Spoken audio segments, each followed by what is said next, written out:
Hello student. मैं रमाकांत स्वागत करता हूं आज की इस वीडियो में, जिसमें हम लोग हिंदी का क्वेश्चन पेपर सॉल्व करने वाले हैं। प्यारे बच्चों, ये 2024 का क्वेश्चन पेपर है और इससे पहले मैंने आपको हिंदी के 5 क्वेश्चन पेपर सॉल्व करवाए हैं 2024 का। आज ये छठा पेपर है। टोटल 7 सेट बनते हैं तो कल हिंदी का सारा सेट कंप्लीट हो जाएगा। इससे पहले मैंने मैथ के सातों सेट आपको करवाया है, ठीक है। तो जो बच्चे मैथ के वो क्वेश्चन पेपर नहीं देखे हैं, देखना चाहते हैं, तो लिंक डिस्क्रिप्शन बॉक्स में मिलेगा, वहां से जाकर के देख सकते हैं और अच्छे से तैयार कर सकते हैं सारे के सारे क्वेश्चन को। अगर जो इसका पीडीएफ आप लोग को चाहिए तो आप लोग डिस्क्रिप्शन बॉक्स में टेलीग्राम का लिंक मिलेगा, वहां से जाकर के ज्वाइन करके पीडीएफ ले सकते हैं। फ्री में मिल जाएगा, कोई दिक्कत नहीं है। और आप लोग के लिए इन्फॉर्मेशन है कि आप लोग की डेली क्लासेस जो है 7 बजे, ठीक है, 7:00 शाम में, ठीक है, डेली मिलती रहती है। तो आप लोग 7 बजे क्लास ज्वाइन करते रहें। आज का जो पेपर है उसका कोड है 801 HF, ठीक है। तो इसको हम लोग सॉल्यूशन करेंगे। सबसे पहले आपको निर्देश देखने को मिलेंगे। निर्देश यहाँ पर समय देखिए दिया गया है 3 घंटा 15 मिनट का पेपर, पूर्णांक 70 नंबर। बाकी यहाँ पर आपको बताया गया है 15 मिनट पढ़ने के लिए दिया गया है आपको क्वेश्चन पेपर। और इसके बाद में नीचे निर्देश दिए गए, इनको आप लोग भली भांति पढ़ लीजिए और समझ लीजिए, क्योंकि यही एकदम एज इट इज इसी तरह से आने वाला है।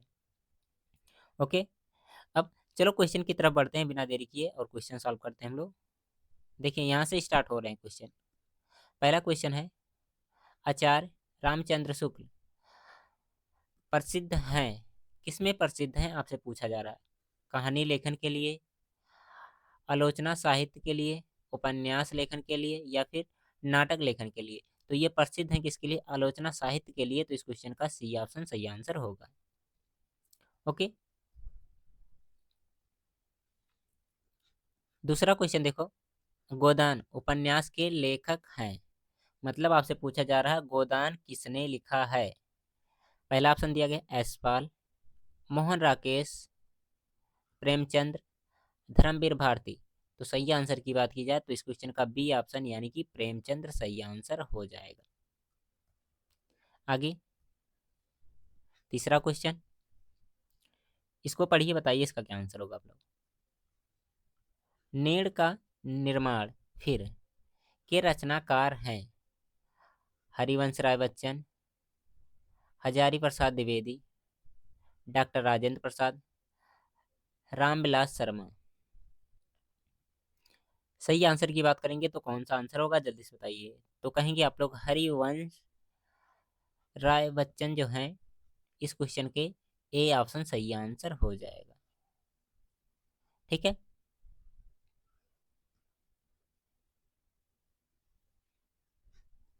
आगे 4 नंबर क्वेश्चन है, झूठा सच उपन्यास के लेखक हैं, कौन है। यशपाल हैं, या फिर रांगे राघव, कमलेश्वर, उसके बाद में है चतुर्सेन शास्त्री। सही आंसर बताओ क्या होगा इसका। तो जो झूठा सच है इसके राइटर कौन है, लेखक जो है यशपाल हैं। ठीक है। तो इसका कौन सा जो दिया गया ए ऑप्शन सही आंसर होगा। आगे आपसे पूछ रहा है क्वेश्चन नंबर 5 में, छायावाद की प्रमुख प्रवृत्ति है, क्या है आपसे बताना है।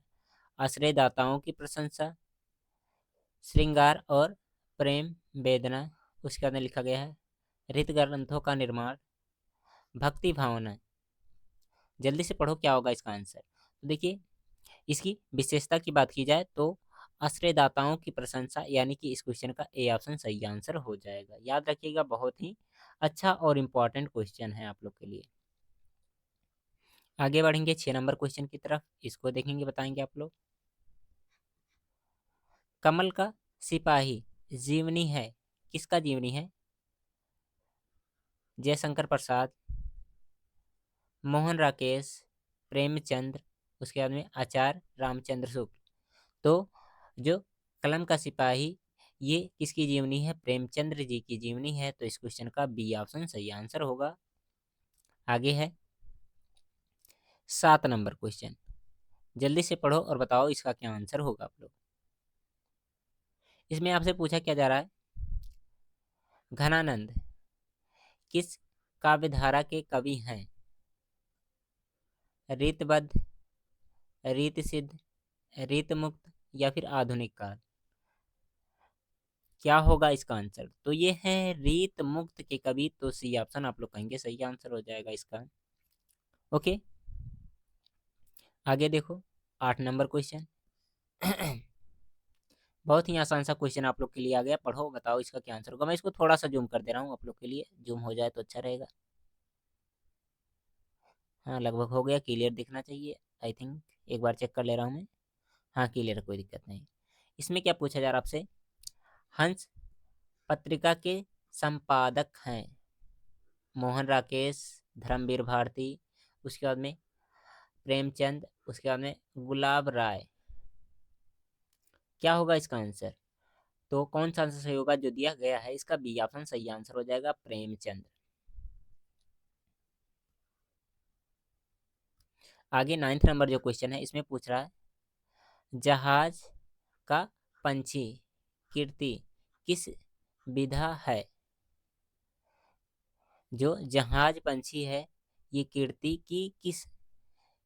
की विधा है, मतलब कौन सी विधा है वही आपसे पूछना चाह रहा है। जल्दी से पढ़ेंगे बताएंगे आप लोग। नाटक, उपन्यास, कहानी या फिर निबंध संग्रह? तो सही आंसर की बात की जाए तो इसका जो दिया ए ऑप्शन नहीं सही आंसर होगा, यहाँ पर सही आंसर होगा सी ऑप्शन। ठीक है ना, क्या है, उपन्यास सही आंसर हो जाएगा। क्या, उपन्यास। ठीक है, आगे देखो अगला क्वेश्चन, बताओ इसका क्या आंसर होगा आप लोग जल्दी से। इसमें क्या कह रहा है, क्वेश्चन को मैं थोड़ा सा ऊपर कर दें ताकि आपको दिखाई दे। इसमें पूछ रहा आपसे तार सप्तक का प्रकाशन वर्ष है, मतलब कब प्रकाशित हुआ है ऐसा इनका कहना है। 1942, 1943, 1953 या 1940? तो तार सप्तक जो है 1943 में प्रकाशित हुआ, यानी कि इस क्वेश्चन का सी ऑप्शन सही आंसर हो जाएगा। आगे देखो, अब इधर हिंदी ग्रामर के क्वेश्चन आपके हैं, ठीक है, व्याकरण के क्वेश्चन है। निर्वेद अस्थाई भाव है, किसका अस्थाई भाव है यही आपसे पूछना चाह रहा है ये। पहला ऑप्शन है हास रस का, शांत रस का, करुण रस का या फिर अद्भुत रस का? तो यह है शांत रस का, ठीक है, सी ऑप्शन सही आंसर हो जाएगा। आगे, पीपर पात सरस मन डोला में अलंकार है, इसमें अलंकार ढूंढ करके बताना है। जल्दी से पढ़ो, देखो बताओ क्या होगा इसका आंसर। तो इसमें ऑप्शन देख लीजिए एक बार क्या क्या दिया गया है। पहले दिया गया श्लेष अलंकार, उत्प्रेक्षा अलंकार, उपमा अलंकार, रूपक अलंकार। तो यहाँ पर जो दिया गया इस क्वेश्चन का बी ऑप्शन सही आंसर हो जाएगा, कौन सा, उपमा अलंकार। आगे पढ़ो 13 नंबर क्वेश्चन, बताओ इसका क्या आंसर होगा। इसमें पूछा जा रहा रोला छंद में कुल चरण होते हैं, कितने चरण होते हैं? 2 होता है, 3 होता है, 4 होता है या फिर 5 होता है? तो सही आंसर की बात की जाए तो 4 चरण होते हैं, ठीक है, 4 चरण, यानी कि इस क्वेश्चन का बी ऑप्शन सही आंसर। आगे इसमें पूछ रहा आगमन में किस उपसर्ग का प्रयोग हुआ है? बी का, मन का, अक का या फिर आ का? आगमन जो शब्द लिखा गया है, तो इसमें जो बड़ा आ शब्द का क्या हुआ है, प्रयोग हुआ है, तो इस क्वेश्चन का डी ऑप्शन सही आंसर हो जाएगा। आगे इसके बाद में है 15 नंबर क्वेश्चन। इसमें आपको ढूंढना है भलाई में प्रत्यय कौन है? भला है, आई है, ई है, इनमें से कोई नहीं? जल्दी से पढ़ो, बताओ क्या होगा इसका आंसर। तो आई, यानी कि इस क्वेश्चन का सी ऑप्शन सही आंसर हो जाएगा। आगे एक क्वेश्चन है आप लोग के लिए, समास से लिखा गया है नीलांबर में कौन सा समास है? द्वंद्व समास, द्विगु समास, क्रमधारय समास या फिर बहुव्रीहि समास। तो इसमें होगा क्रमधारय समास, यानी कि इस क्वेश्चन का सी ऑप्शन सही आंसर हो जाएगा। आगे क्वेश्चन नंबर 17 है, जल्दी से पढ़ो और बताओ इसका क्या आंसर होगा आप लोग। इसमें पूछ रहा है आम शब्द का तत्सम है, क्या हो जाएगा? अम्ब, अम्र या फिर अम्ब या फिर अम्म। तो अम्र यानी कि इस क्वेश्चन का जो दिया गया है बी ऑप्शन सही आंसर हो जाएगा। आगे एक क्वेश्चन दिया गया है आप लोग के लिए, इसको पढ़ेंगे, 18 नंबर है। इसमें पूछा क्या जा रहा है, कृतवाच्य में प्रधानता होती है कर्ता की, भाव की, क्रम की या इनमें से कोई नहीं। जो कृतवाच्य है इसमें किसकी प्रधानता होती है? तो इसमें प्रधानता होती है कर्ता की, यानी कि इस क्वेश्चन का ए ऑप्शन सही आंसर होगा। आगे एक शब्द लिखा गया है तभ्य, शब्द में वचन और विभक्ति बतानी है। जल्दी से चेक करो और बताओ क्या होगा इसका वचन और विभक्ति। तो सबसे पहले देखेंगे इसमें वचन, तो वचन ये है बहुवचन, ठीक है, तो इसमें दिख रहा है बहुवचन, इसमें ये तो दोनों गलत हो जाएंगे।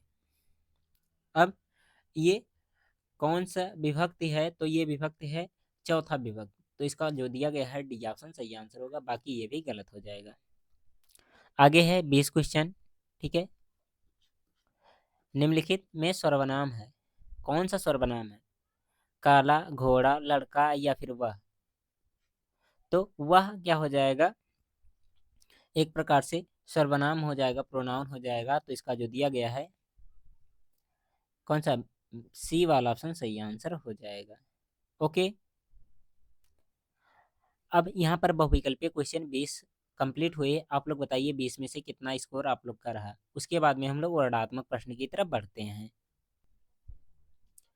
वर्णात्मक प्रश्न देखिए कहाँ से स्टार्ट हो रहा है, यहाँ से। इसमें क्या है, शुरुआत में आपको क्वेश्चन दिया होगा गद्यांश, ठीक है, कितने, 2 गद्यांश होंगे, ठीक है, और इनमें किसी एक में 3 क्वेश्चन का आंसर देना होगा। जैसे पहला यहाँ से स्टार्ट हो रहा गद्यांश, इसके क्वेश्चन आपको नीचे देखने को मिलेंगे। यहाँ पर देखिए ये 3 क्वेश्चन दिए गए हैं, 2 नंबर का ये क्वेश्चन होगा, 2 नंबर का ये क्वेश्चन, 2 नंबर का ये क्वेश्चन। आप लोग एक बार इसको पूरा एकदम अच्छे तरीके से पढ़ लीजिए, और पढ़ने के बाद में आपको एकदम अच्छे तरीके से पता चल जाएगा कि इसका संदर्भ क्या होगा, इसका क्वेश्चन आंसर क्या होगा, एकदम अच्छे तरीके से। क्वेश्चन में क्या लिखा गया, संदर्भ करना इसका, और रेखांकित जो है उसका व्याख्या करना है, और जातक कथय किन्हें कहते हैं आपको ये बताना है। तो ये अगर जो आपने अच्छे तरीके से पढ़ा होगा तो आपको मालूम होगा, ठीक है। मैं हिंदी आपको पढ़ाता नहीं हूँ तो मुझे ये नहीं मालूम है, आप लोग देख लीजिएगा अपने अकॉर्डिंग। आगे ये है आप लोग का अथवा वाला क्वेश्चन, अगर जो उसको नहीं देखना चाहते हैं, करना चाहते हैं, तो इसको कर लीजिएगा। इसमें भी 2 नंबर का ये होगा, 2 नंबर का ये, 2 नंबर का ये क्वेश्चन। पहला संदर्भ लिखने वाला, ठीक है, दूसरे में व्याख्या करने के लिए 2 नंबर, और तीसरे नंबर पर कोई एक क्वेश्चन दिया रहेगा, ठीक है, जिसका आंसर आप लोग को इस पैसेज को पढ़ने के बाद में बताना होता है। ओके, इसी प्रकार से आपको जो गद्यांश के बाद में आएगा पद्यांश, वहां से करना होगा, ठीक है। पद्यांश यहाँ से शुरू हो रहा है, ठीक है, इतना लंबा चौड़ा दिया गया यहाँ तक। अब इसको पढ़ने के बाद में आपको इसका भी संदर्भ करना है, व्याख्या करना है, और एक नीचे क्वेश्चन दिया गया इसका आंसर करना। टोटल ये कितने, 6 नंबर का होता है। अब ये आपको नहीं आ रहा मानते हैं तो नीचे वाला दिया गया इसको भी कर सकते हैं। अगर जो दोनों नहीं आ रहा तो क्या करेंगे, कोई एक कर लेंगे जिसको आप लोग अच्छे से तैयार किए हैं, और दोनों आता है तो भी उसमें से अच्छा आपको चूज करना ही पड़ेगा। फिलहाल इसको देखिए, बताइए इसका क्या आंसर होगा। आप लोग इसको पढ़ लीजिएगा, पूरा पढ़ लेंगे। उसके बाद में इसमें क्या कह रहा है, शीर्षक एवं कवि का नाम बताना है। उसके बाद में इसका क्या करना, व्याख्या करना है, और एक नीचे क्वेश्चन दिया गया है, इसके आंसर आपको करने हैं, ठीक है। टोटल 6 नंबर का होगा ये। इतना होने के बाद में आपको संस्कृत के क्वेश्चन देखने को मिलेंगे। संस्कृत में भी क्या करना होगा, अनुवाद, और क्या करना होगा, संदर्भ, ठीक है। संदर्भ सहित हिंदी अनुवाद करना है। संदर्भ के लिए कितने, 2 नंबर, और हिंदी अनुवाद के लिए कितने, 3 नंबर। अब आप लोग इसको क्या करिएगा, पढ़ लीजिएगा। ये वाराणसी वाले चैप्टर का क्वेश्चन दिख रहा है, ठीक है, शुरुआत में ही वाराणसी से लिखा गया है, तो आप लोग देखते ही जान गए होंगे। वो नहीं आ रहा तो नीचे भी दिया गया एक क्वेश्चन, इसको भी कर सकते हैं, कोई दिक्कत ही नहीं है। अगर जो दोनों आ रहे हैं तो अच्छी बात है, नहीं आ रहा है तो तैयार कर लीजिए। बहुत ही इंपॉर्टेंट ये सारी चीज़ें हो जा रही हैं आप लोग के लिए।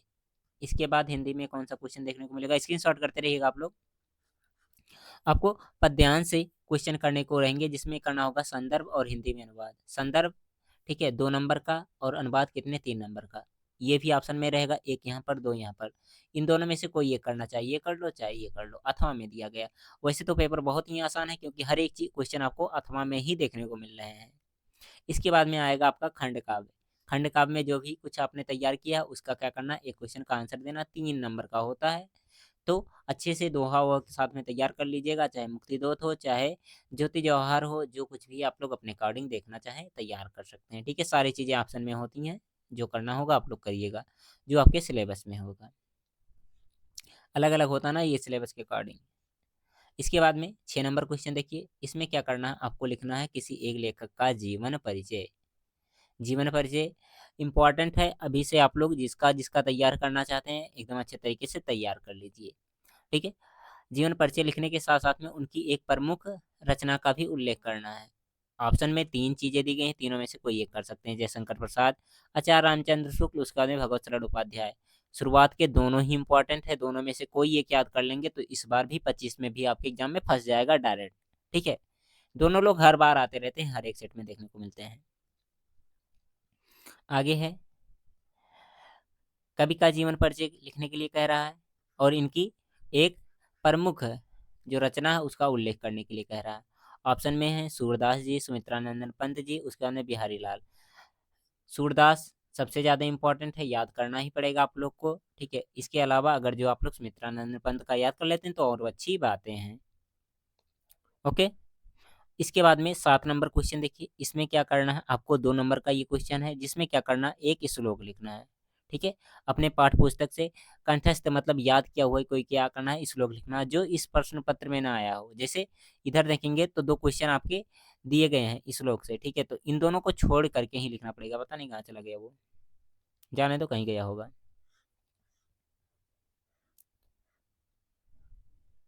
इसके बाद में आप लोग के लिए 8वें क्वेश्चन में क्वेश्चन आंसर करने हैं संस्कृत में। ठीक है, 2 प्रश्नों के उत्तर देने हैं संस्कृत में। दिया कितना गया है, 4 दिया गया है। अब 4 में से किन्हीं 2 का आंसर आपको करना है, एक एक नंबर का ये क्वेश्चन है, एक एक 2 नंबर हो जाएंगे आपके। तो आसान आसान से प्रश्न आते हैं। ठीक है, छोटे छोटे होते हैं, एक बार पढ़ेंगे याद होते रहेंगे आप लोग को। इसके बाद में एक क्वेश्चन है निबंध पर। ठीक है, क्या करना है, इसको पढ़ना, और यहाँ पर 5 चीजें दी गई हैं ऑप्शन में, जिन पर क्या करना, किसी एक विषय पर निबंध लिखना। टोटल 7 नंबर का ये है। ठीक है, इंपॉर्टेंट आप लोग लगा कर रखिएगा पर्यावरण। ठीक है, और मेरा प्रिय पुस्तक, इसको भी तैयार कर सकते हैं, विज्ञान की उपयोगिता। ठीक है, नारी सशक्तिकरण, ठीक है, समाज, मतलब सब इंपॉर्टेंट है, लेकिन अगर जो कुछ भी नहीं याद है तो इन तीनों को आप लोग जरूर से जरूर याद रखिएगा। एक बार पढ़े रहेंगे ना तो हर बार आपका काम करता रहेगा, और एग्जाम में इसको रट्टा मार करके नहीं जाएंगे। ठीक है, एक बार पढ़े रहेंगे तो याद आता रहेगा, लिखते रहेंगे, कोई दिक्कत ही नहीं है।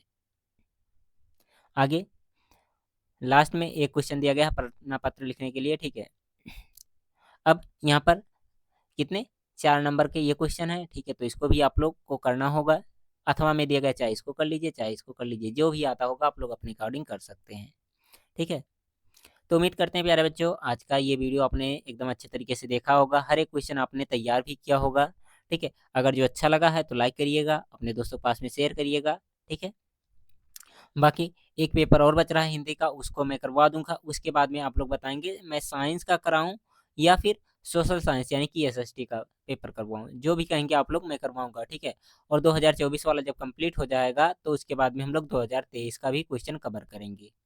ओके, बाय बाय प्यारे बच्चों।